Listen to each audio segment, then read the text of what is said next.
Les informations ayant caractérisé la semaine dernière concernent le projet de loi relative aux avantages qui seront accordés au président de la République sortant, Pierre Nkurunziza, et un seul de ceux qui ont dirigé le pays avant lui, à savoir le président Melchior Ndadaye. Le mouvement des femmes et filles pour la paix et sécurité n'a pas été surpris par la teneur de ce projet de loi, ni par les explications qu'en ont données les instances qui ont voté cette loi.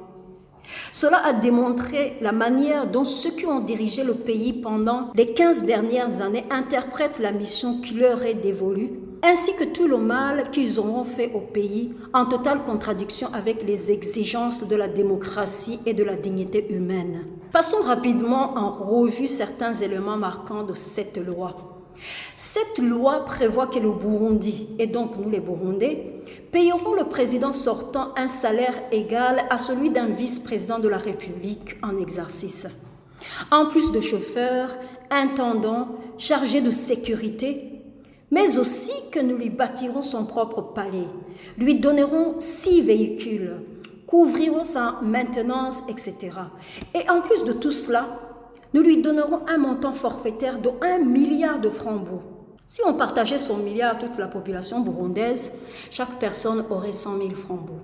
Balundi Kazé, comment pouvez-vous vous considérer comme le père de la nation, aimant ton pays et ses citoyens, sachant combien le Burundi est tombé très bas, avec de gens qui meurent de malaria parce qu'ils n'ont pas assez à manger et vivent dans de mauvaises conditions, et accepter de prendre de tels avantages aussi excessifs?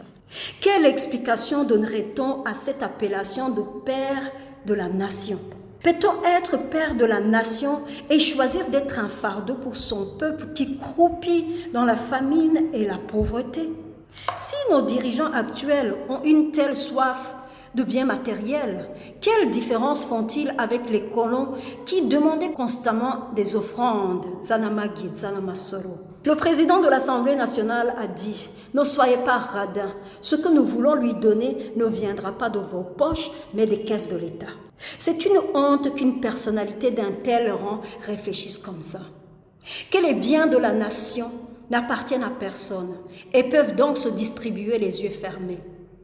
Serait-il dans une république sans en connaître la signification? Ces propos expliquent bien pourquoi le système de gouvernance en place se caractérise par le détournement de biens publics, l'accumulation, comme disait l'autre, au point que le pays a atteint le niveau le plus bas. Balundi Kazé.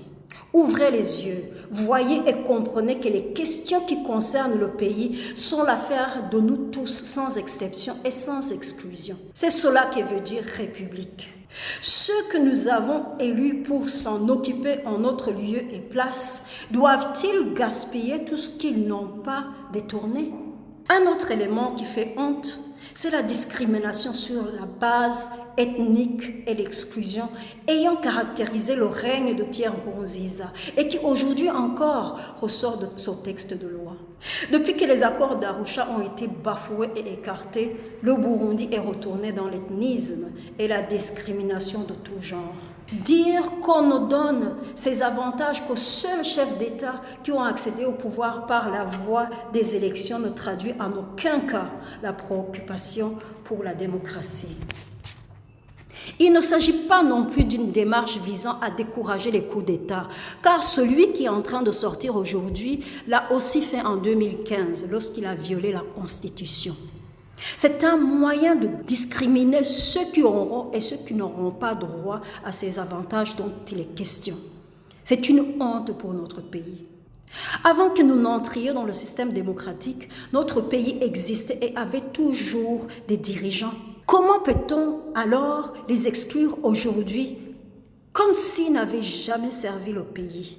C'est exactement cette voie de perdition que se proposait de corriger les accords d'Arusha. Balundi Kazé.